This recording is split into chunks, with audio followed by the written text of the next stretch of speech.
আমাদের জীবনটা অনেক ছোট, তবে এই ছোট্ট জীবনে আমাদের রয়েছে অনেক স্বপ্ন, অনেক আশা, আর সব কিছুর মধ্যে রয়েছে আমাদের ভিন্ন ভিন্ন ধরনের অভিজ্ঞতা। আর এই সমস্ত কিছু নিয়ে আমরা একটু একটু করে সামনে এগিয়ে যাই। কখনো সময় ভালো যায়, কখনো সময় খারাপ যায়, আবার কখনো তীব্র আনন্দে চোখ দিয়ে অশ্রু গড়িয়ে গড়িয়ে পড়ে। আর এই সব কিছুর শেষে আমাদের জীবনে রয়েছে নানান রকমের সার্থকতা, আর তার অপোজিট পাশে রয়েছে তিরস্কার, অবজ্ঞা, অথবা রয়েছে তীব্র যন্ত্রণাদায়ক অনুভূতি, যেটা আমরা কখনোই কাউকে বলি না বা বলার মতো কোনো সুযোগও খুঁজে পাই না।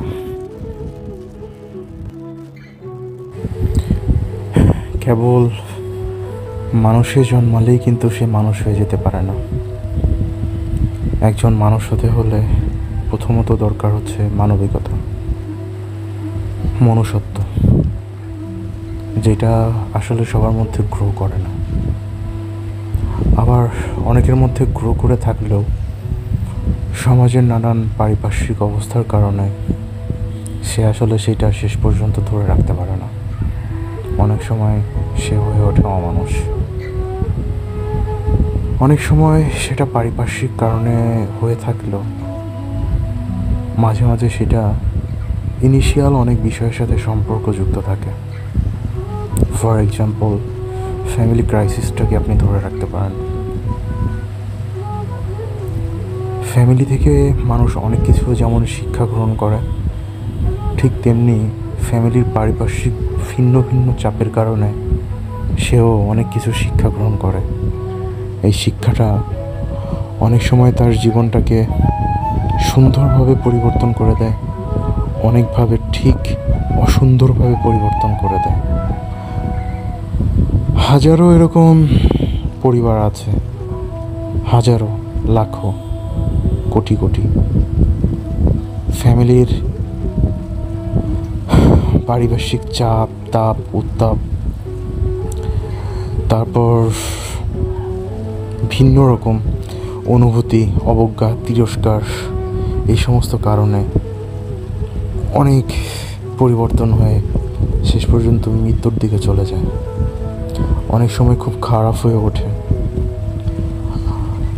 আমাদের বাংলাদেশের সমাজ ব্যবস্থা যেমন, আমি যদি ধরি, ছোটোবেলায় একটা শিশু জন্মের পরে তার বাবা মা, প্যারেন্টস, আত্মীয় স্বজন তাকে খুব আদর করে, যত্ন করে, অনেক ভালোবাসে। কিন্তু এই ছেলেটা বা এই মেয়েটা যখন ক্লাস 4-5 পেরিয়ে 6-7 ওঠে, যখন একটু মানে ম্যাচিউর হতে থাকে, আসলে ক্লাস 6-7 বাচ্চারা কিন্তু ম্যাচিউর না, মানে আমাদের সমাজে মনে করা হয় যে তারা অনেক বড় হয়ে গেছে। ঠিক তখন থেকেই ফ্যামিলি থেকে আমি দেখেছি যেটা ভিন্ন রকম ভাবে তাদেরকে ট্রিট করা হয়, তাদের উপরে সমস্ত কিছু দোষের ভার চাপিয়ে দেওয়া হয়। এই যে ছোটো থেকে তাদের যে মন মানসিকতা আস্তে আস্তে আস্তে আস্তে আস্তে করে নষ্ট হতে থাকে। যখন এই শিশুরা এসএসসি পাশ করে যখন এইচএসসিতে ওঠে, তখন তাদেরকে ধরে নেওয়া হয় যে অনেক বড় হয়েছে। কিন্তু আসলে এই সময়টাতে বাচ্চাদের সাথে, সন্তানদের সাথে খুব বেশি মিশে যাওয়া উচিত, খুব বেশি ভালোবাসা উচিত, বেশি তাদের সাথে জড়িয়ে থাকা উচিত, বন্ধুর মতো সম্পর্ক তৈরি করা উচিত। কিন্তু আমাদের সমাজে এইখান থেকে দূরত্বটা খুব বেশি তৈরি করে ফেলানো হয়, এবং যার ফলশ্রুতিতে ওই ছেলেটা বা ওই মেয়েটা একটা থার্ড পার্সনকে খুঁজে যেন সে তার সুখ দুঃখের কথা শেয়ার করতে পারে, তার মনের সব কিছু শেয়ার করতে পারে। আর এইখান থেকেই সে আর একটা ধোঁকার ভিতরে পড়ে যায়। এইখানেই সে নষ্ট হওয়ার বিশাল একটা সুযোগ পেয়ে যায়। আর ঠিক এই জায়গা থেকেই এই এজের বাচ্চা, ছেলে মেয়ে যারা আছে, তাদের ভিতরে আমরা দেখব যে সুইসাইডের হার সবচাইতে বেশি। আপনি পত্রিকা খুলেন, আপনি বিভিন্ন সংবাদ দেখেন, আপনি সোশ্যাল মিডিয়ার বিভিন্ন সংবাদগুলো দেখেন, বিভিন্ন পোস্ট দেখেন, দেখবেন ডিপ্রেশন, মানসিক যন্ত্রণা, বিভিন্ন ধরনের কষ্ট যেগুলো বলতে পারে না, এই চাপা অবজ্ঞা কষ্টগুলোই তাকে শেষ করে দিছে। কি বলবেন আপনি? সমাজের দোষ দিবেন? আমাদের নিজেদেরকেই চেঞ্জ করতে হবে এই সমাজটা। সমাজ তো আমরাই তৈরি করেছি, তাই না? সমাজ তো আমাদের মাধ্যমেই চলছে, তাহলে সেই সমাজটাকে আমরা তো পরিবর্তন করতে পারি। আমি বলছি না আপনি আপনার সন্তানদেরকে একদম হাত থেকে ছেড়ে দেন, তাদেরকে শাসন করেন না, তাদেরকে বিভিন্ন পথ দেখানোর জন্য আপনি তাদেরকে যে গায়ে হাত দিচ্ছেন সেটাও করেন না, আমি সেটা মানা করছি না, কিন্তু সেটা প্রপার ওয়েতে করেন।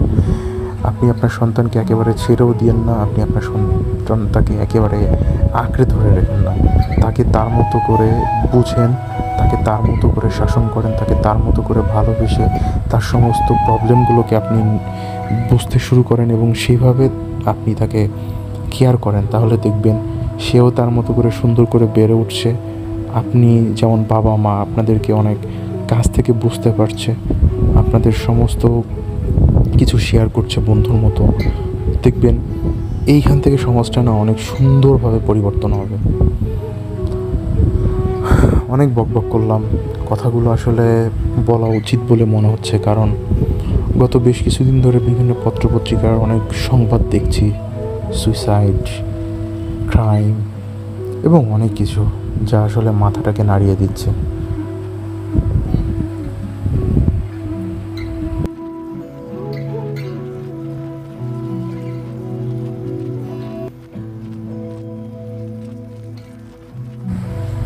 আরেকটা বিষয়, আমাদের জীবনটা অনেক ছোট, খুবই ছোট।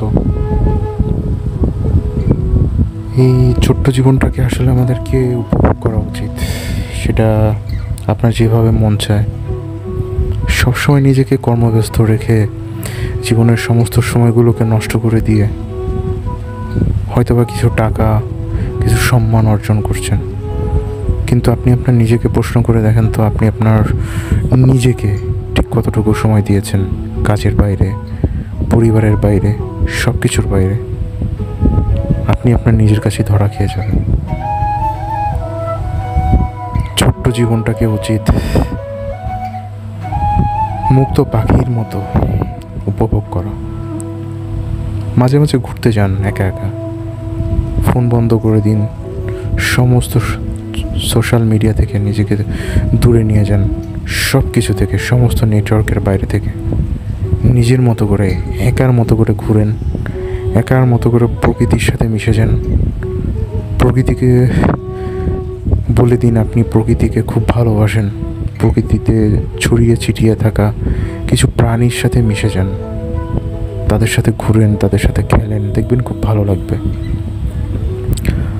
আপনি রাস্তার পাশে পড়ে থাকা ছোট্ট একটা কুকুরকে যত্ন করেন। প্রতিদিন অফিস থেকে বা স্কুল বা কলেজ থেকে ফিরে যাওয়ার পথে তাকে একটা করে বিস্কিট খাওয়ান। দেখবেন সপ্তাহখানিক পরে ওই কুকুরটা আপনার জন্য ঠিক সেম টাইম অপেক্ষা করবে। কখনো যদি বিপদে পড়েন আপনি, ও যদি দেখে, দেখবেন আপনাকে রেস্কিউ করার জন্য দৌড়িয়ে যাবে। যেটা আপনি সারাটা জীবন একটা মানুষের পিছনে এই সময়ের চেয়েও ভালো সময় ইনভেস্ট করেন, স্বার্থে একটু আঘাত লাগলে দেখবেন ঠিকই আপনাকে একা ফেলে অনেক দূরে চলে গেছে। যাই হোক, অনেক বকবকানি করলাম। আমার জন্য দোয়া করবেন, আর আমাকে যদি সম্ভব হয় সাবস্ক্রাইব অথবা ফলো করে রাখতে পারেন। কমেন্ট করে জানিয়েন আপনাদের মতামত। আমি আসলে রাশ ড্রাইভ করি না, অনেকে রাশ ড্রাইভটা অনেক পছন্দ করেন, আমার আসলে এটা পছন্দ না। আমি আমার নিজের মতো করে বাইক চালাই, যখন যেমন মন চায় ওইভাবে চালাই। আর সবশেষে যেটা আসলে আপনাদের কাছে আমার চাওয়া, আমার জন্য দোয়া করবেন, ভালো থাকবেন সবাই। আর যারা বাইক চালান আমার মতো রাস্তায়, হাইওয়ে বলেন বা যেখানে বলেন, যাই হোক যেভাবেই হোক, সবসময় হেলমেট পরে বাইক চালানোর চেষ্টা করবেন। আর একটা বিষয় হলো, সবসময় মানে নিজের সেফটি, যতটুকুর স্পিড উঠাইলে আপনি গাড়ি কন্ট্রোল করতে পারবেন, ঠিক অতটুকু স্পিড করেই গাড়ি চালাবেন। ভালো থাকবেন, দোয়া রাখবেন। আসসালামু আলাইকুম।